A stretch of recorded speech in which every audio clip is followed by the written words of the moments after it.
The evening had started like any other. Dim lights, soft music playing from the corner speaker, and the faint aroma of wine and roasted chicken in the air. I had barely sat down when I noticed her laughing across the room. Samantha, her eyes bright, her smile wide, the kind of smile that could make strangers believe in charm and mischief in equal measure. "Don't let your husband stop you from finding love," she joked, tossing the words over her shoulder casually. The words hit me like ice water. I forced a chuckle, keeping my tone calm, neutral.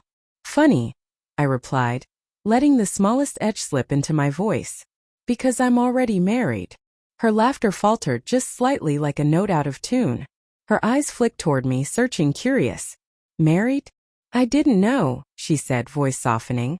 I watched her carefully, noting the subtle shift in her posture. Samantha was playful, but not malicious.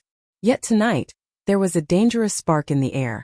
Something unspoken that could quickly unravel into complications.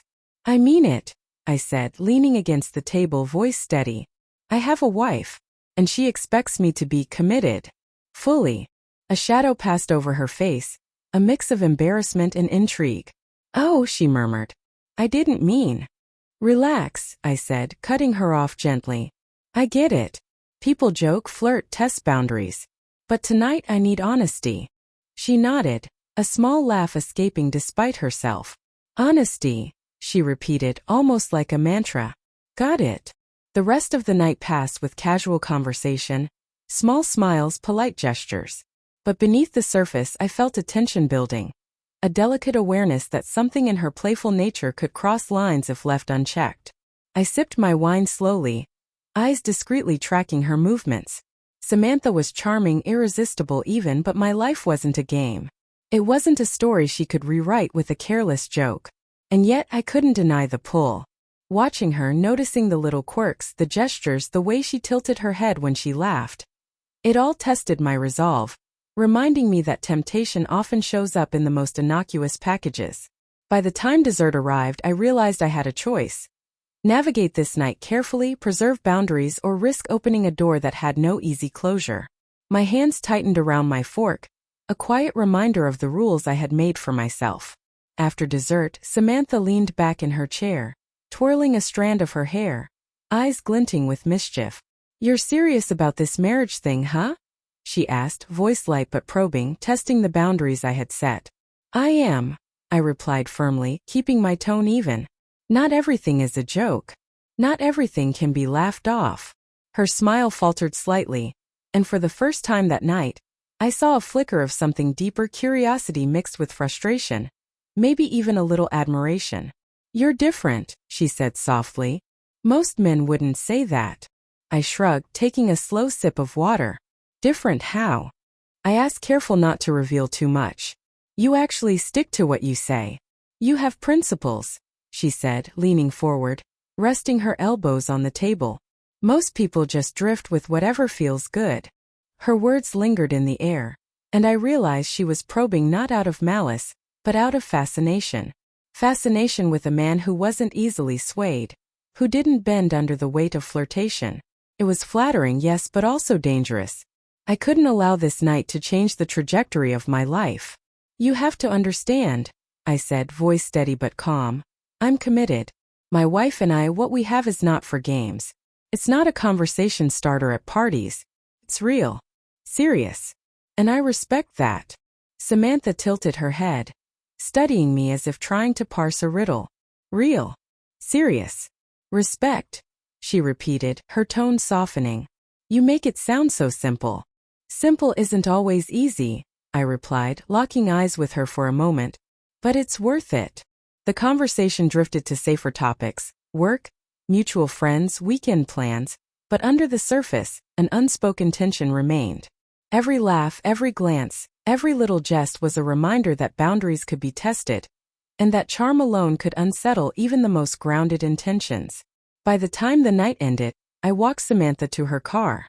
The streets were quiet, the city lights reflecting off the wet pavement from an earlier drizzle. She paused at the door, looking up at me.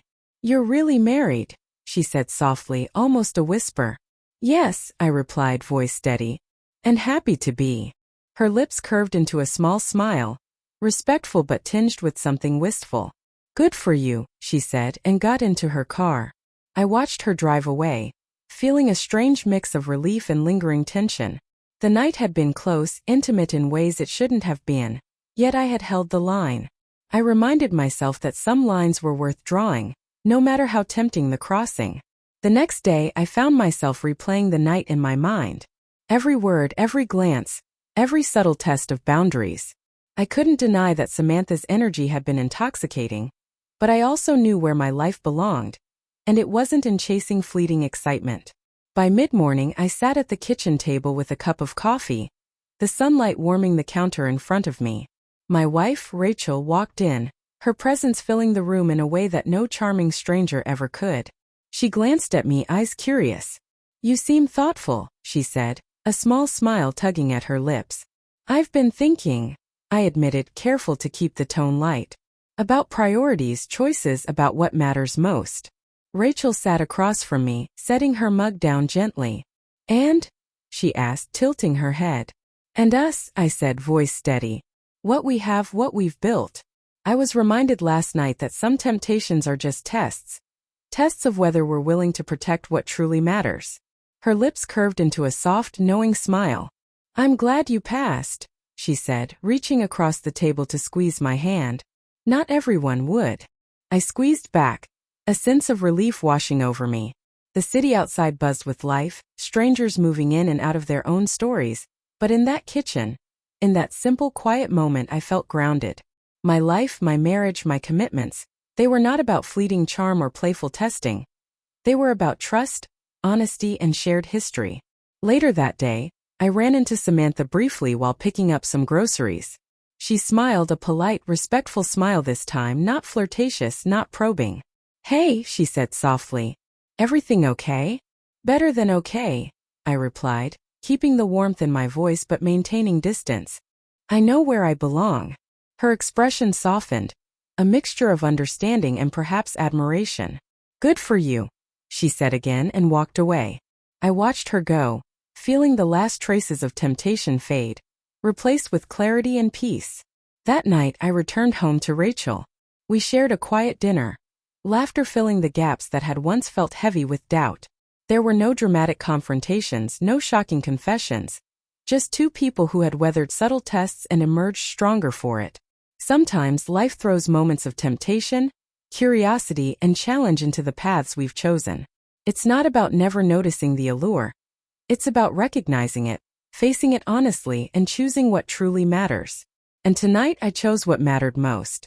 Outside, the city lights flickered in rhythm with distant traffic, but inside, the warmth of home, trust, and commitment wrapped around us, reminding me that some lines once drawn are worth protecting forever.